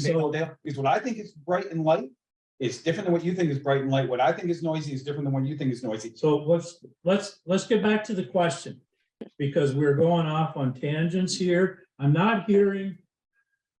I want a thumbs up or thumbs down if we want to go down the path where we're going to start regulating by right uses to the level that we're going to do with site plan review. Who's in favor of doing that? I mean, I'm not sure I understand the question. Because what your term, so when we talk about adding stuff, it says permitted uses, but these are different things. By right. There are is by two right. types of permitted uses. There are basically by right uses, which are, and then there are conditional uses. And site plan review type uses Site in plan between is a review is- lower level of review. Yes, it is. Right, so we've got Yeah. 2 levels that require review. Most levels require review. And site plan review is different than conditional use review. It's a high, conditional use review is a higher It's level. much higher. Site plan is more of an intermediate level, generally, or does not apply to single family duplexes. In almost, in any place that I can think of. And then there's just permitted uses. You basically have the ability to go to the zoning administrator, say, this is what I'm doing, you meet the setbacks in your list. And get a permit. Basically, you do have to give notice to the neighbors by putting out a poster. I'm building something here. They have 15 days after Chris issues a permit to complain. They could appeal the permit to the zoning board development review board in Bristol. So And can I stop? then get there. Relative to Porter's conversation earlier about reaching out and including people, you know, when somebody puts that permit in their window for an ADU, you got to walk up on their lawn. Maybe you don't have a good relationship with them, whatever. Why can't the neighbors who are right next door to a proposed ADU get notice? Hey, So that's a different topic. That's what we have in process today. There's also, so that is not germane to the conversation of what No, we're trying that's- to do here. is that not a way of regulating? No, you're I don't just- like that word, but So it's a different topic. We're looking at by right uses, which are the types of things that you have a property, you come in, Chris says you meet all the requirements, go at it. well, where does it say by right in this proposal? Where is the word by right? Permitted. So we use. But those are not the same words. Where does it say by right? Because I see permitted as several levels of permitted. So look at our definitions of what permitted is. I understand what permitted is. So you saw what they were in our defs. So when we use by right, it's being used interchangeably and it shouldn't be used. Permitted is the right term. There's permitted and there's permitted with site plan and then there's conditional use. And those are three very different permitting processes and three very different terms. Yeah, so by the example, having seen the example on Garfield Street, I would hope that we could find a way. In a way that we're not here to stop the development. We want to encourage people, but we want them to do it in a way. So we need to get Brings past, in the neighbor. we need to decide if we're gonna continue with the proposal on accessory dwelling units, or if we're gonna go back to the board. So anybody that wants to go ahead with the proposal and continue discussing what's Adam is proposing based on our last discussion at our meeting, thumbs up, and if you're opposed, thumbs down, and if you can live with it, thumbs sideways. I can keep talking about this. So Anybody? I'm sorry, clarify that, because I was. my So- brain's on fire. We have before us this section on accessory dwelling units. Based on our last meeting, Adam went back and changed it based on some concerns we had and modified the language. There's a discussion that's been going on for 40 minutes as to how to modify this in such a way that it involves a whole lot more scrutiny, which is not pertinent to, not necessarily pertinent to discussing whether we're gonna change wording. Too bad Fred's not here. You might say that kind of stuff is. So, and then we need to decide if we're gonna get past this and keep going with what we need to do, reviewing the zoning districts, or if we're gonna take this back to the drawing board. Thumbs up for getting past it. Thumbs up is we're okay to work on it. Thumbs down is no, we want to do I don't know what, and thumb sideways, I can live with it. So let's have a little straw poll here and see where we're gonna go. John, where you got thumbs up? Well, because what is your proposal, to continue talking about it, or you intend to make a No. motion to adopt this? To adopt this. Yeah, so I'm not gonna support that until we talk about it a little bit more, because I don't give up my local control that easy. So Can we I got ask another one. question? I'm sorry, can I ask one question? Again, with my ignorance of zoning, but are there already regulations about light, like you were mentioning with the light shining and that, are there already regulations in building a home or having a home that you can't have bright lights shining off your property and? Performance standards, but do they apply? So the answer is no. The answer is right now. yes, No, they're not for single family. Not for Is that single your family question? homes. and That's- not for that was accessory my dwelling question. units. That was my question for single family homes.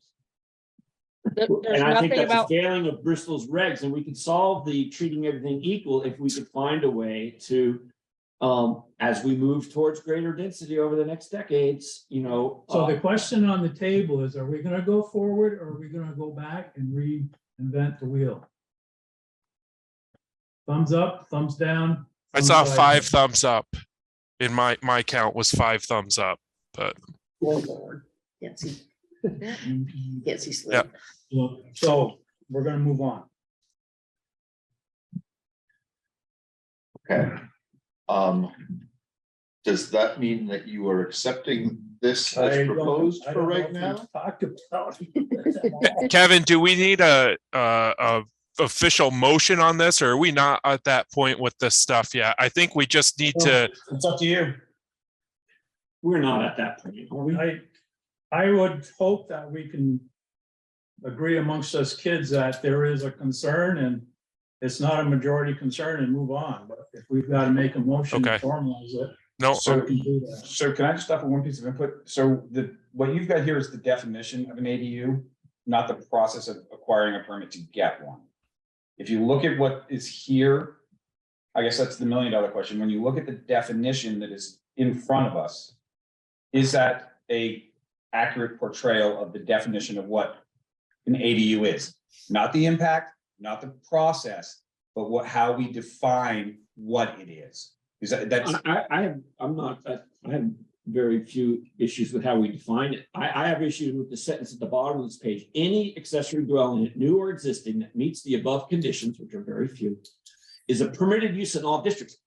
That small sentence blows a hole in our ability to guide growth in the village and anywhere we're gonna have ADUs. I don't know why this board would be so willing to give that power away. Especially when it involves the village fabric that we love and we, in our Okay, we're town just plan going- says we should protect. We're just going back to the 40-minute discussion we had. So Why are we in Looking such a at- hurry to give away the local control? It's been So, three meetings. John, if I Well, it's a could, big deal. if I could answer you, I would read from the statute and I would say no bylaw shall have the effect of excluding as a permitted use one accessory dwelling unit that is located within or appurtenant to a single family dwelling on an owner occupied lot. But That's we're what not that sentence excluding, we're comes from. saying you can have it with these certain things attended to. That's not excluding, it's not prohibiting. It's saying it's permitted with So these conditions we're or with gonna- these site plan reviews. So Why not? we're gonna move on. So has anybody got any issues with the yellow highlight underneath item 3? Yes.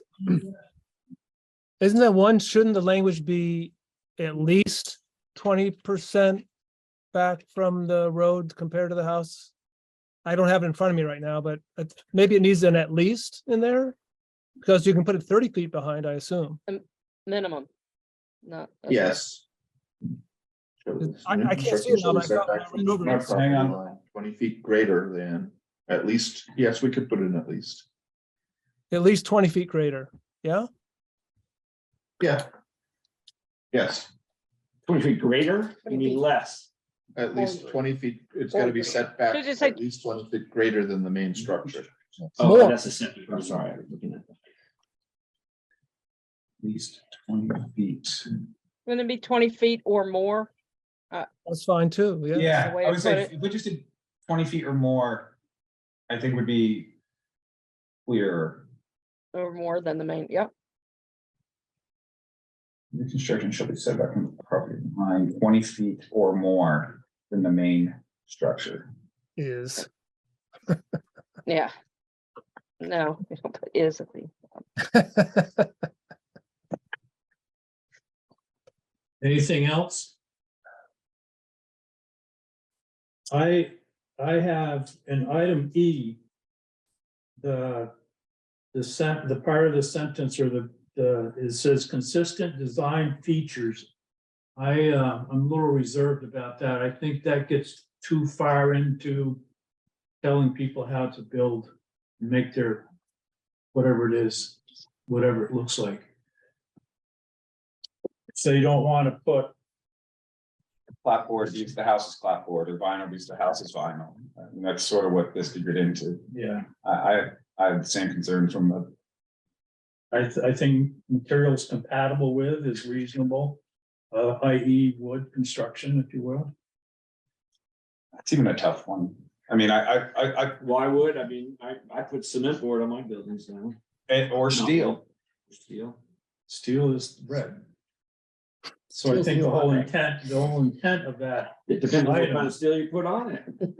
Is it bright red or is it rusty? so What is the it? intent of that was to try to work For around cost. the issue that there's a metal building going in Steel the is back of the cheap. wooden building, so. That's a tough one too. I mean, because you also have people putting in.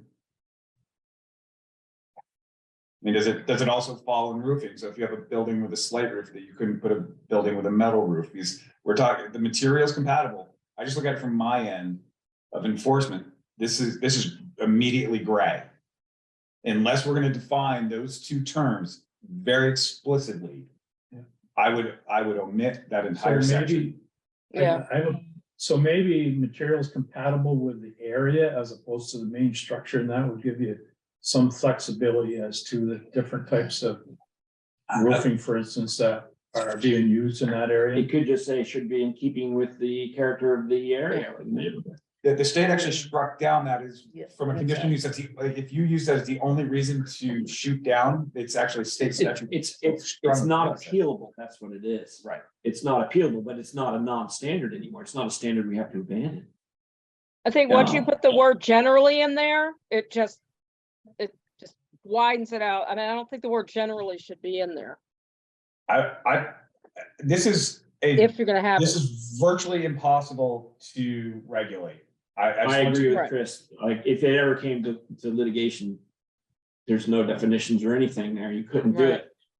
Well, I mean, perhaps it's too vague, but on the other hand, it certainly gives people the idea of what is hoped for. And it would take maybe an unusual person to fly in the face of it and put up a metal structure when this is in our regs. Even though if they wanted to take it to court, yeah, maybe they would win. But I think something like this, I don't know if this is the best, but like this is very important. I think it's important to find some kind of language that gets that across in a way. I would say even more so, because I am concerned with lighting and noise in a dense neighborhood, but you know, I think we got to find some language to do that. Otherwise, we are just begging for more of Garfield Street. I don't know about that. If you look around, we just went through, and I don't know who looked at it, but we went through and at a request, and I think it was you, John, said, well, what's out there? Yeah. And we walked through A lot of the 40, town. 45 buildings or something like that. And there's a wide variety of buildings with great success out there, so. Yeah. You know, Garfield Street. I think we're concerned about that. And I think we want to work it in such a way that people don't do that kind of stuff. Well, how do we do that then? We can't just ask them. Well- politely. So is it all structures that we're talking about? Because that's the other $1 million question. So if I wanted to build a garage behind my home that isn't consistent with this, but nobody lives in it. I don't care if it, but so if I It's not want a dwelling, it's not a good parallel example because it's not a dwelling, Chris. Well, it can have. Dwelling is an impactful thing. But- Dwelling is a No. dwelling and you define specifically in the statutes because it's an impactful thing. But It's not the just a building, complaint it's a has been dwelling. what the, John, the What it complaint has looks like. been what the structure looks like from the outside. So you can't say what they're doing inside makes any difference when everybody's complaining about what it looks like from the outside.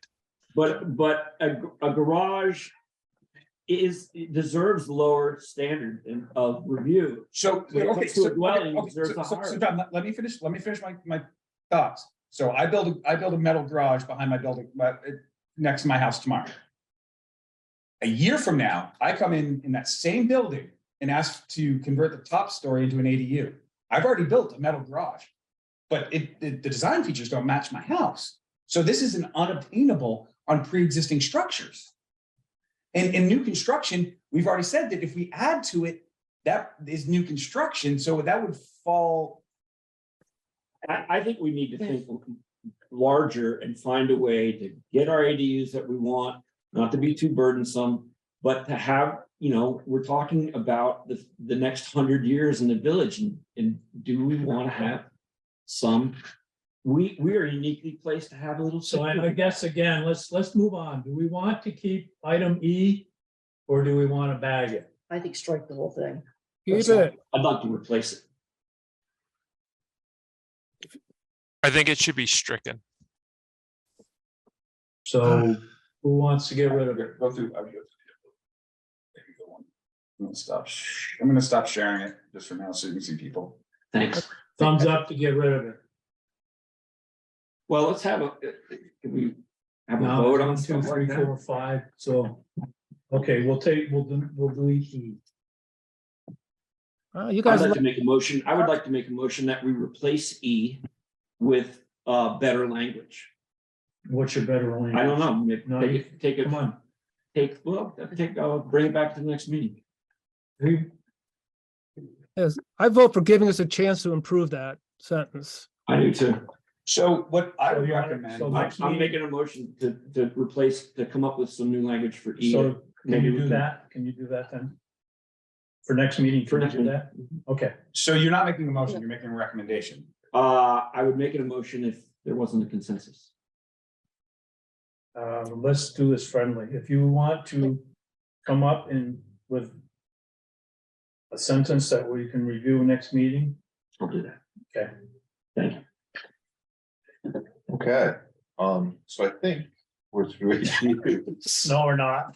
Well, we're through ADUs for right now. Yeah. Let's see, Let's take a time, it's 8:34.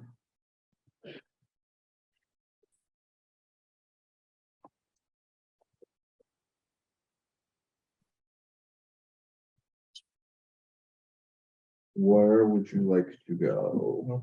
How far do you want to go? How long do you want to stay? We have probably another 15, 20 minutes after you, so What? what's what the can we- temperature? What can we bang after this that we don't have? We to do can- tonight? Minutes? No, I would prefer to take part 2 of new business and defer it. That's what I'm wondering. And then go through administrative matters. Is there, That'll be quick. That's 5 minutes, I think, to get through all those, to be honest with you, yeah, with the exception of miscellaneous correspondence. well, I've got it all written now. Chair notes, so people can refer to that. and Yeah. go to that. So does anybody have an issue, or I guess we need a motion, actually. To table item 4. So moved. Okay, John made a motion to move. Anybody second? Item 4, did you say, or did you say 3, the one we've been talking about? 4. Oh, wait, hold on. We're gonna defer that to next meeting. That's what the motion is. That's for item, Part 4, new business, part 2. item 4. Yep. I see new business part 2 discussion, design review standards and town plan actions. Does that include the ADU conversation we've just been having? No, Okay, then I've made a motion about something I don't understand. I'm sorry. you wanna? I will make a motion to defer item 4, A and B, new business part 2 to next meeting. Melissa, you seconding? Okay. Any discussion? All those in favor, say aye. Aye. Anybody opposed? Any abstentions? Okay, so we dealt with that, or we deferred it. So let's go on for another. Let's see if we can go to your next topic, I guess. Last to the next. Okay. So Chris, can you pull up your basically high density residential district zoning standards? They sent out or was. You were able to get I- zoning districts.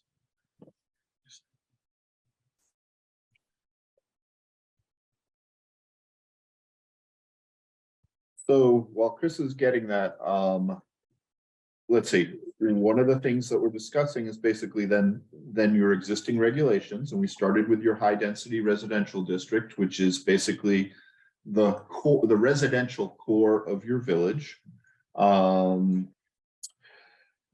And what I wanted to look at, or what we did a study of, was do your dimensional standards. So your lot frontage, your lot depth, your lot coverage, your front yard setbacks, your side yard setbacks, your building heights, do they basically generally reflect what exists out there? Or is there an opportunity to right size your zoning to your existing village? So when we looked at the maps, what we looked at were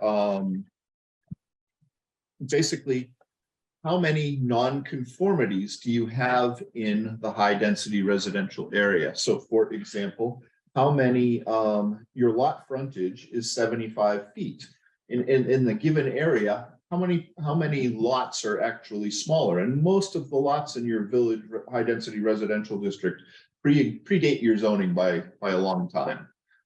Most of your houses in your village district predate your zoning by a long time.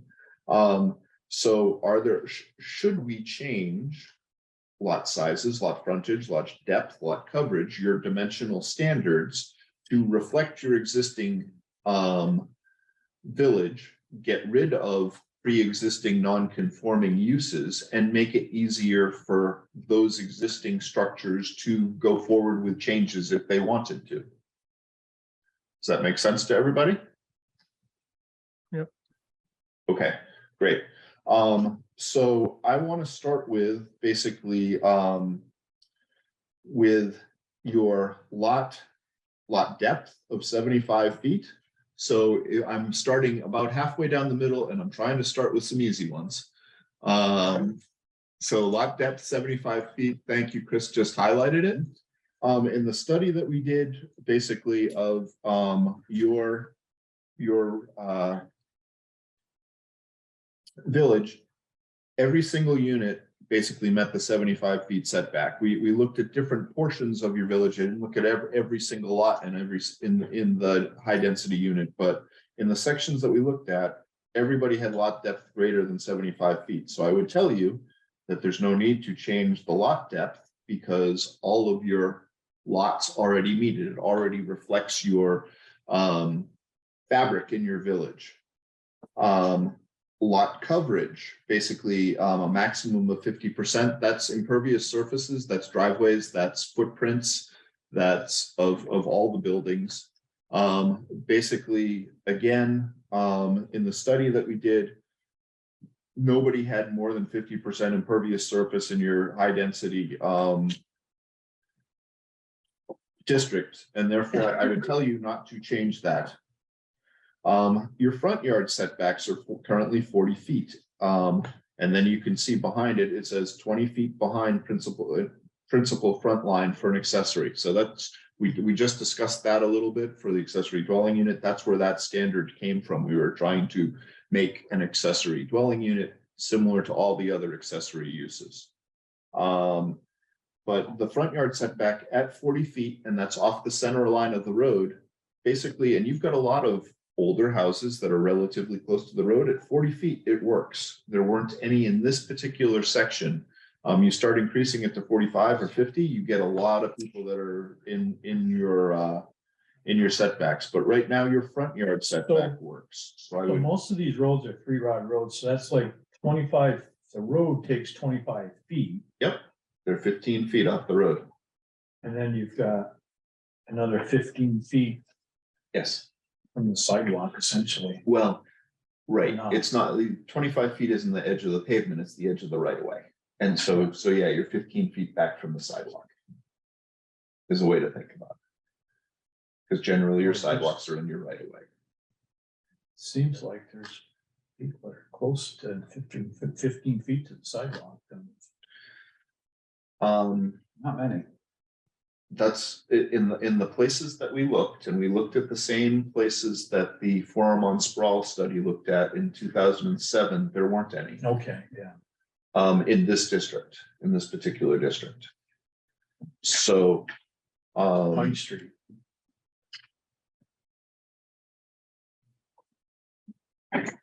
But hey, so anyway, so I'm not recommending you change that. If you know of another place in your village that wasn't one of the 4 blocks in the Forum on Sprawl, and that's a problem, I can relook at that. But the ones that we looked at, it didn't create an issue for any particular lot. So therefore, I would say don't change it. It reflects the fabric of your existing village. Okay. you still call it Lucia's, but So that's, I thought that's what you're talking. So that section of Pine from Munsell Avenue to Liberty Street. The argument is, for whatever reason, and nobody can give me a definitive, that that's a 2-rod road. That one little section. is that right? That's been the argument when they were doing a sidewalk study. So I thought that was the property you were wondering about. Okay.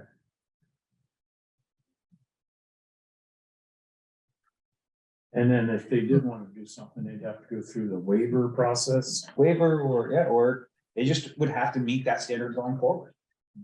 So they could add to their house as long as it was Behind that 40 foot. but they'd have to go through the waiver process. Yeah. And So I don't want to deliberate. No. There's a process. Side yard and rear yard setbacks. So you can see you've got 2 different standards, 15 feet for principal dwellings, 10 feet for accessories, all type of accessory uses to residential property. The 15 feet works. I would, Well, that depends on if the houses are really built where they said they were built.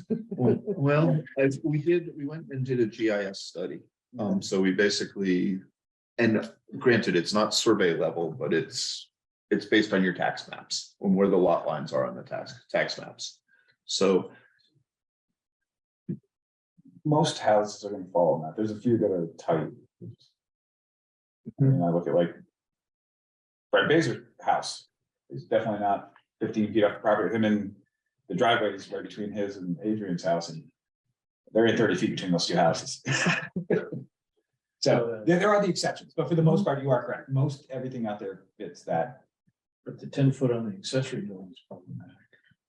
On a lot of garages. And my garage is 2 feet off the property line. Oh, There's a lot of them. there are a lot. The other side of that coin is the accessory dwelling unit and clearly subordinate. So I did not necessarily make a change to that 10 because there are different types of we could make. It opens a big can of worms. How so? Well, I mean, There are a lot of existing garages, there are a lot of existing structures, sheds, other accessory structures, that are already very close to the property line.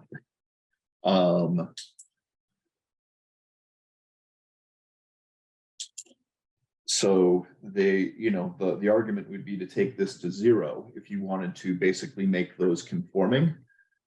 But if you take that to 0, and we just had a long discussion about accessory dwelling units being clearly subordinate, do you want to put those on a 0 lot line too? Right, accessory structures, put them all on the same footing. I'd like to keep it as simple as I can and not necessarily, and keep accessories, keep the setbacks for accessory uses the same regardless of what the accessory use is. So I guess I would say, given the arguments you were just making, you don't want an accessory dwelling right on the lot line. There might be some circumstances where it's acceptable, but I would hate to just automatically say every circumstance is acceptable. If Kevin wanted to put, 2 foot off the property line, maybe it matters to his neighbor, maybe it doesn't, but we ought to find out. So If it does, maybe there's a way to work it out between you guys. all these buildings are horsepower. And the thing I have a concern about is if you look down a street, they're all on the left-hand side or the right-hand side, bang, bang, bang, bang. And it would abut up against your eaves dripped almost on your neighbor's property line. But it made your backyard as big as it could be. And as you require that building to come into the yard, you're losing yard. And you've got unusable space there, or you're giving your neighbor effectively. Yeah. Right. I mean, I think that you could have a building that's 2 foot off a line that if it's properly designed and the lighting and the HVAC is attended to in a way that, produces the least annoyance to neighbors, that you could do that. I don't see why not. Well, I guess I'm trying to keep it simple, and I've heard at least 5 members of your committee say that they don't want to go to basically site plan review for every single family home. So Well, does that ever become an issue from a zoning point of view? If somebody comes in and they've got stuff bumped up against the property line, or they want to bump something up against the property. Yeah, people ask all the time, and that's usually when we sit down, we discuss it, and it's you need to be 10 feet off, and they move it 10 feet off the line. And most people are good with it. It's, you go much further than that, they might balk, because again, you're starting to eat up backyards, inside yards, which is what makes a lot of the space livable. Okay.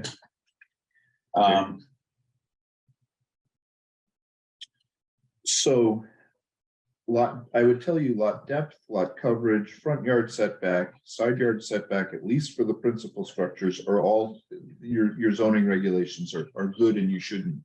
I would recommend that you do not make any changes. So I guess I'd like to move on to lot frontage, which is 75 feet. About 15% of your structures in your neighbor high density residential district have less than that. So there are, in the few blocks that we studied, there were several that had 60 foot. They were all greater than 60 feet. Right. So one of the things that you might consider if you wanted to make those conforming lots would be to reduce your lot frontage to 60 feet. It might mean that somebody with 120 feet could all of a sudden squeeze in another lot. It would also mean that some of your existing structures would basically be conforming and easier to redevelop for new housing, which is one of the purposes that we are talking about. So that would be one of the things that I would suggest that you consider lot frontage from 75 to 60 feet. So, I mean, I just look at existing lots that are 75 feet. Maple Street's a great example. The western side of Maple Street. From Ryan's house down to Wallaberry's, that whole side from Pine Street, from Pleasant to Pine, going that way on the left hand side. And if you look at all those lots, there's not a lot of space between the homes already. And do we want to give up and allow houses tighter and tighter in new build? That's just, it's a character issue for me. But that's, And those lots, less than 7. they're all 75, except for the very last one that they're building on right now. It's 74.5 feet, and they had to get a waiver from the DRB to do it when Kevin Harper subdivided it. So they comply with. Right, what I'm saying is that just from a size perspective, I was just in Albany this past weekend, in the neighborhood we're in.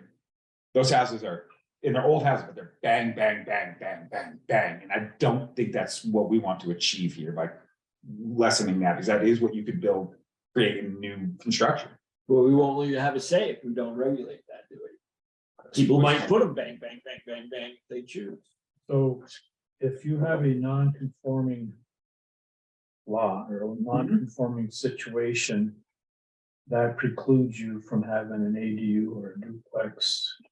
Not necessarily, it just means you go through a waiver process to do it. You have to go through the DRB. And important to note, one of the reasons for that waiver process is so your neighbors can come in and hear about what you're going to do, see if they can live with it, maybe ask you to make some adjustments and make it a little more better for them. You know, that's the process, and that's a process we want to encourage. We want That gets very subjective though. So What the do you mean? neighbors come in and say they don't like this or that or whatever. Well, So I neighbors think- come in and say, can you I think- please not shine lights in my bedroom windows? That's pretty reasonable. Okay, so let's go on. Or not park 6 cars there. So the question is to consider lot frontage. Lot frontage is one of the ones I'd like you to consider. Why don't I just outline the ones I want you to consider, and we'll give it to you for home, something to think about for next meeting. So I'll basically be, another way you could increase density if you chose to. Your residential lot size is 10,000 square feet in the HDR district, roughly 1/4 of an acre. Most of your lots comply with that. There are some that are about 8,000 square feet, roughly 1/5 of an acre. So you could, if you wanted to get them to comply, you could go to 8,000 square feet, 1/5 of an acre, rather than 10,000 square feet, 1/4 of an acre. Again, it would offer an opportunity for more density if you chose to do that. Somebody else might be able to, you know, if they had 20,000 square feet, or if they had 16,000 square feet, they could theoretically develop another lot. It provides for more residential density in your village. Still need to overcome the septic hurdles. One thing you might consider, and this goes to the last item that we were going to talk about on the agenda, is H64, which is the omnibus housing bill that's currently working through it. 68 or 64? 68. 68, excuse me. Yeah. That's currently working through the legislature this session.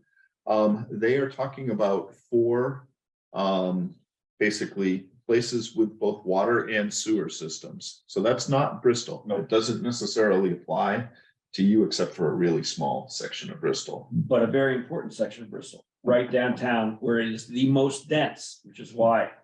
So in that zone, you know, we ought to think about the implications, because it probably would have some, right?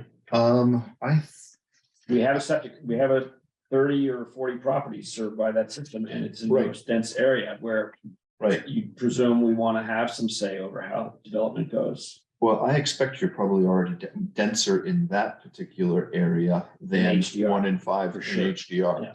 So I expect that particular area already meets what they're talking about in the statute.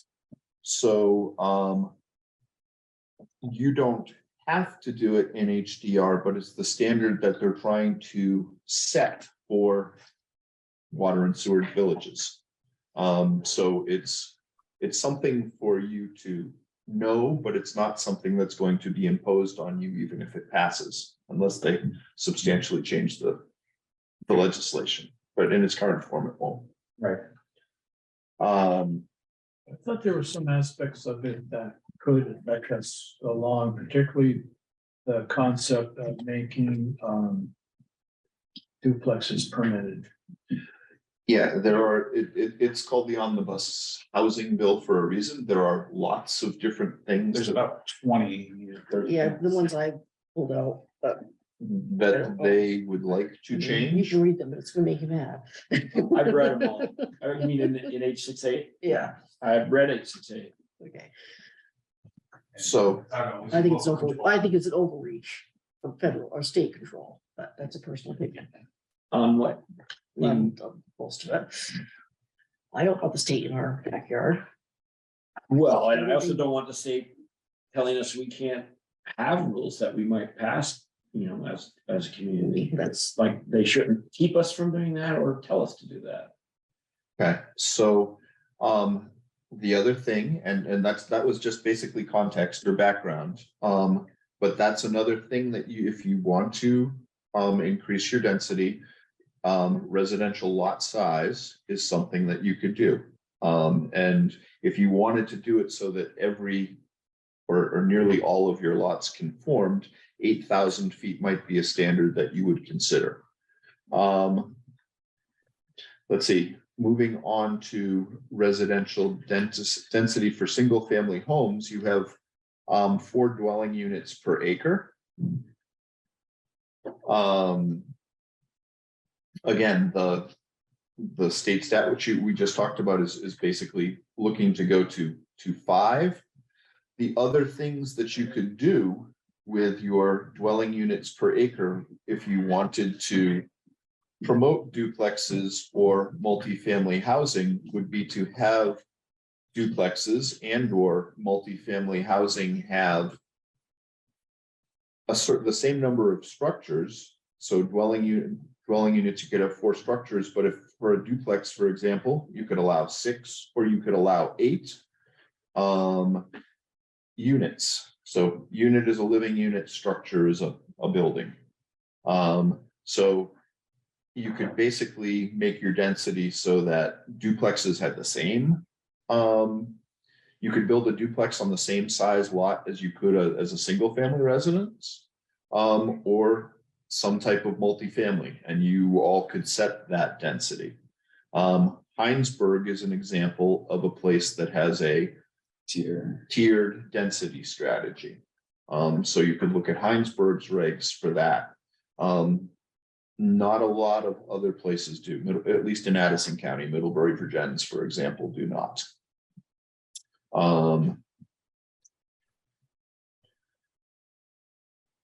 So I guess that would be another thing that I would ask you to think about for our next meeting. Building height is currently 35 feet. I've seen it everywhere in Addison County as 35 feet. It's related to basically how high a ladder could reach at one point, is basically Fire ladder. fire ladder. Seems high to me. It's a 3-story structure. So that's where it came from. You could increase height if you chose to. We might not have to, because there's something being considered that there's an allotment, you can have you can exceed the height under Like certain one- circumstances by, I like think, one one floor. story. So we may not need to do anything and just let that exemption be the exemption, and if somebody wants it, they can apply for it. And yes, if the statute goes, or if the proposed If it statutory passes, changes yeah. passes, yes. Lastly, footprint structure, and you have basically single family residences. Principal structures, you have a limit of 5,000 square feet, and accessory units, it's currently, or accessory structures, it's 900 square feet. And that's, 1,000. or yes, excuse me, it's currently 1,000. You just changed your accessory dwelling units from 1,000 to 900. I didn't know if you wanted to make that change there, or if you like the 1,000 square footprint. My only argument to keep it at 1,000 square foot footprint would be the accessory dwelling unit above a garage. Because of the peaked roofs, and you end up losing some of your footprint space for living space. Not if you're willing to put a virtually flat roof up there. Correct. So, but my, So attractive. So the other aspect of that is that we don't mean it. if you want to build, and want to make that a garage, I don't know what that does to go from 1,000 square feet to Well, 900. So so putting 2 cars in or whatever, you know. this brings up something I was gonna leave aside, but I'll just flag it. We can come back to it if there's a desire to, but I think we gotta wrestle with this idea that, you know, if you're gonna build an accessory dwelling unit, that's just say 1,000 square feet or 900 square feet on one floor, how do we as a zoning process deal with somebody who wants to build 2 times that? You know, because they want to have a garage or whatever on the ground floor and a living unit upstairs, which I'm not averse to, but then we're talking double the size of the building, all that. I just don't know how we deal with that in the process. So this is footprint. The 1,000 square feet regulates the footprint, not necessarily, it doesn't limit it to 1 story. And it doesn't touch overall square footage of usage. Right. So the only thing on footprint that I've looked at and have seen is some towns have done a percentage. It's trying to keep it in size, it's sort of like what you did here with 20% on height. It's also like 20, it can't be. The garage can't be bigger than Your accessory structure can't be bigger than your principal structure, which in theory, if you had a 900 square foot home, you could build a 1,000 square foot garage. Well, So that would be the one piece where that way it keeps the accessory buildings proportion to the primary structure. That would be my only recommendation. yeah, I mean, I think if we're considering a garage on one level and accessory use dwelling unit on a second level as 2 different things. Even though they're under one roof and behind a set of 4 walls, like how do we deal with that? Because But if you build a house, you can have 2 stories or 3 stories on your house. So what's the difference? You know? Okay, so well, let's, I guess what I'd say there is is a let's difference. flag And then it those says for it's denser discussion. development, that's the difference. It says infill development, that's the difference. It's not the single family home, it's not the primary dwelling. That's the difference. Exactly. So my end around to. Yeah, I guess what I'd like to do is have this discussion next month and just kind of flag those 5, 6 issues for us to work through next month. Mhm. Okay, Great. okay, great, Thank you. thank you. Do you have, I didn't take any notes today. Do you have that? I know you said the recommendations that you just gave us, do you have those written out somewhere? So I think is Peggy. Peggy's taking notes. I mean, I can go back and watch Peggy, it. if you can have them in I have done that minutes. before. I'll send them to you. Okay, that'd be I'll great. send them all to you. They'll be in the minutes. Thank you. Okay, thank you. Could I just point something out that just fell in front of my eyes? I was looking at this draft H68. Under, and it's not the law yet, but it says under the statement of purpose of the bill as introduced, this bill proposes to do the following. And then if you go down to line 15, it says hold accessory dwelling units to the same or similar standards of review established by the municipality for a single family dwelling. And it doesn't say less review than the single family dwelling. And I hope that as a board over time, we can consider some amendments, additions to our single family Okay, dwelling we rule. talked about that, John. So let's go on to administrative matters. The first item is approval of minutes. I'll entertain a motion to approve the minutes. I would move to exclude minutes. Okay, John, any seconds? I wasn't here, so. Do we have a second for the minutes? I think most just put a hand up for a second. Second. Okay, any discussion? I didn't see who that was. Slim, Oh, Okay, Slim, who's second? Our bad. okay. Don't want to shut you out, Slim. Any discussion? Okay, everybody's willing to approve the minutes, say yes. aye. All right, Any opposed? Abstentions? Okay. Minutes passed. Zoning administrator report. Just one thing real quick, Kevin and I were talking about, the. One of the things that I noticed this year, when I was doing my town report, which is, I think, really important. We keep talking about needing more housing in Bristol. How much housing we're actually building every year, I don't think people have a good grasp on. We, last year, there were 22 new units built. We're on average of the last 3 years of over 20 new homes a year. That doesn't include the 20 new units in the fire station apartments. I didn't have those because those were a single commercial development. We've got a proposal in front of us right now for 11 new homes off Pine Street. So there is growth going on in our community. A lot of people don't feel that there is, but I think it's important for people to understand that there's actually, and I have a development that looks like another 8 to 10 units happening off Meehan Road potentially. So we're building, but we're not building in the village because we've sort of run out of dirt in the village is the issue. So I think we've run out of dirt, we've run out of the regs, have been surpassed by the reality, and it's made it hard to develop the dirt that is in the village. So, okay, thank you. Next is the ARPA funding committee. That's Rob.